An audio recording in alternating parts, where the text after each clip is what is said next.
Se libérer de la gravité, déjà, je pense que c'est un vieux rêve de l'homme. Je dirais tout simplement parce qu'on veut toujours ce qu'on n'a pas.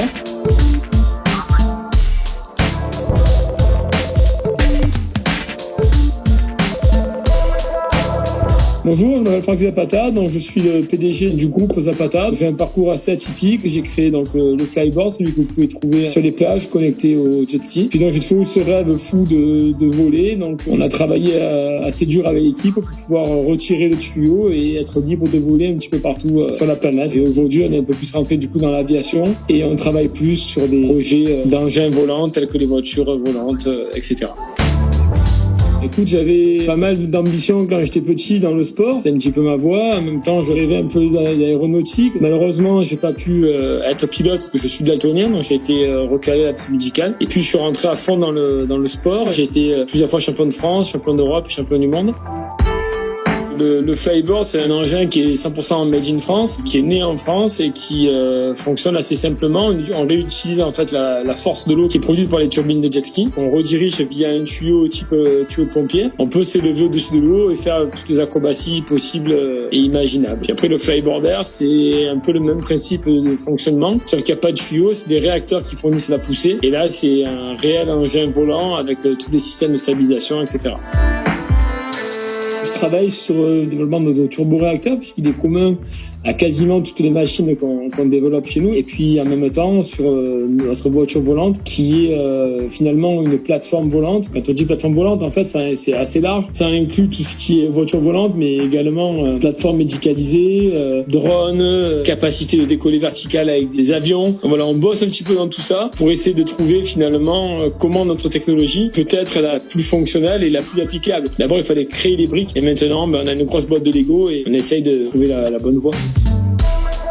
C'est une espèce d'engin entre une monoplace et un drone. C'est pas une voiture comme les gens peuvent l'imaginer, hein. C'est un engin volant à d'autres contraintes, donc ça se déplace pas à plat, ça n'a pas de roue, ça n'a pas de portière. Mais disons que dans l'esprit, c'est un peu une voiture volante comme un flyboarder est un skateboard volant. On est assis dedans, on a un harnais et le corps n'a pas d'impact sur la direction dans laquelle on veut aller. C'est uniquement des ordres de commande comme un volant ou des joysticks. Voilà. Les performances, ça peut voler à peu près un bon quart d'heure, 20 minutes et ça se déplace pour l'instant aux alentours de 200 km/h, donc on est encore en train de travailler pour aller plus vite. Après, les performances en termes d'altitude, il y a pas de limite, quoi. Donc voilà, une machine qui est plutôt sympa.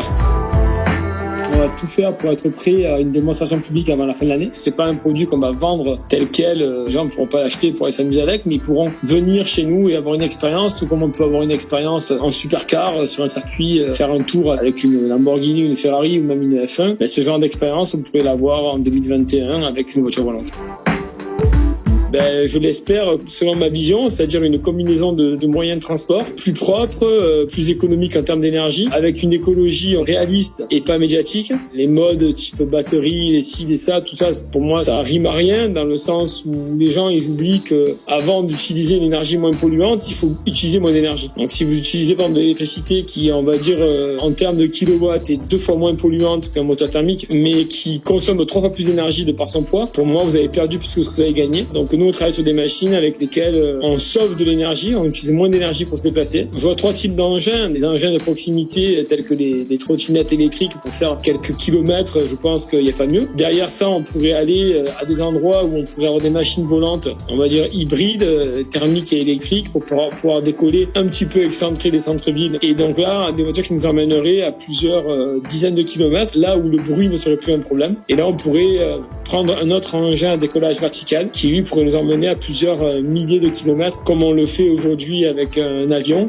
Disons que ça donne une couche où on peut se déplacer, où il n'y a encore rien ni personne, quoi. L'aviation, on se passe au-dessus, le plancher des vaches, il est en dessous, et au milieu, il y a toute une couche qu'on pourrait utiliser pour le déplacement en 3 dimensions. Ça éviterait d'avoir ces humains en randonnion sur les routes.